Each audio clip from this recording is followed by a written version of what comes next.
Morning, so let's continue yung PEMDAS rule or GEMDAS rule ang tawag nila. So tapos na tayo dun sa addition or subtraction. Again, hindi porke nauuna yung A, you always add first. Hindi yun ang ibig sabihin nun. So, ibig sabihin ng addition, it's addition or subtraction. Yun ang ibig sabihin ng AS na yun.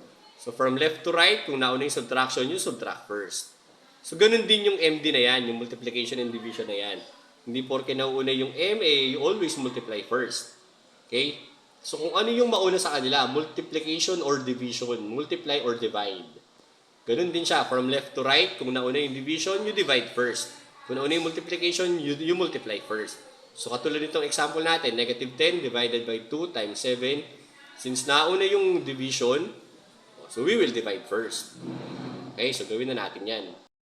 10 divided by 2, so the quotient of two integers with different signs is always negative. So, negative 5 yan. Now, negative 5 times 7, so the result is negative 35. So, negative 5 times 7, the product of two integers with different signs is always negative. So, that's why it's negative 35. So, ganun ang ibig sabihin ng multiplication or division, yung MD na yan.